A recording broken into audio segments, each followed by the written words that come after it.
Good morning विद्यार्थी मित्रों।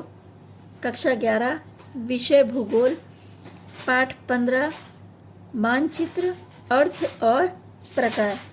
पिछले वीडियो में हम लोगों ने मानचित्र के मापक दर्शाने की पद्धतियों की चर्चा की थी, जिसमें हम लोगों ने कथन पद्धति के बारे में पढ़ा।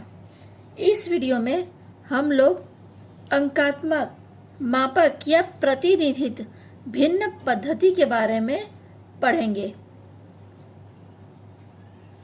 इस पद्धति में मापक दर्शाने वाले अंक के साथ लंबाई या अंतर सूचन इकाई नहीं दिखाई जाती है। अंतर मात्रक अंकात्मक संख्या या अपूर्णांक अनुपात द्वारा दर्शाया जाता है। उदाहरण, कथन पद्धति में 1 सेंटीमीटर अनुपात 10 किलोमीटर के होता है और इस पद्धति में 1 अनुपात 10 लाख अर्थात 1 अनुपात 10 लाख के बराबर या रूप में लिखा जाता है, जिसमें बाईं तरफ यह अंश में लिखा अंक मानचित्र पर तथा अनुपात के हर का अंक नीचे भू सतह का वास्तविक अंतर दर्शाता है। जो ऊपर है वो अंश में मानचित्र पे जो हम दर्शाते हैं वो दिखाता है, और जो नीचे वाला है वो भू स्तर की वास्तविक अंतर को दर्शाता है। इसे प्रतिनिधित्व भिन्न पद्धति भी कहते हैं। इस पद्धति में मापक स्पष्ट अनुपात में दर्शाया जाता है। इसमें अंकों के बाद सेंटीमीटर, किलोमीटर जैसी इकाइयां नहीं लिखी जाती। इस कारण इस पद्धति का उपयोग किसी भी देश में मापक गणना में हो सकता है। तीसरा है आलेखात्मक अथवा रेखिक माप पट्टी। इस पद्धति में मानचित्र के साथ माप पट्टी या रेखाएं खींची होती हैं। दो स्थानों के बीच का अंतर मापने के लिए जिस तरह माप पट्टी का उपयोग होता है, वैसे ही मानचित्र पर माप पट्टी का उपयोग होने से इस मापक के रेखा माप पट्टी कहते हैं। यह पद्धति सरल परंतु अटपट होने से इसका उपयोग कम होता है। हम जिस मापक का उपयोग करते हैं उस पर सेमी या इंच दर्शाया होता है, परंतु इस मापक पर मीटर, किलोमीटर, फ्लर्ग मीटर जैसे भूमि पर अंतर निर्देशित इकाई दर्शाई जाती है।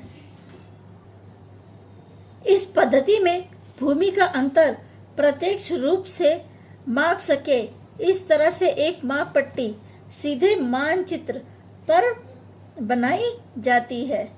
आलेख के द्वारा मापक बनाया है, इसलिए इसे आलेखात्मक मापक कहते हैं। मापक में रेखाओं का उपयोग होने से रेखा पट्टी कहते हैं। मापक के नीचे किसी भी भाग में आवश्यकता अनुसार योग्य लंबाई का मापक बनाया जाता है। छोटे कद के मानचित्रों में मात्र 1 सेमी या 1 इंच लंबी रेखा द्वारा माप पट्टी बनाई जाती है। इसमें दाएं तरफ मुख्य विभाग में किलोमीटर, मील या अन्य तथा बाईं तरफ के मुख्य विभाग में ऊपर मीटर, फ्लर्ग छोटी इकाइयों में बनाए जाते हैं। यह जानकारी नीचे मैं आपको स्पष्ट करती हूँ एक आकृति के द्वारा। ये आकृति है। इस आकृति में दिया है 1 इंच अनुपात में 1 मील होता है। देखो इस मापपट्टी में इस तरफ मीटर, इस तरफ किलोमीटर है और ऊपर सेंटीमीटर, यहाँ पर इंच, यहाँ पर मील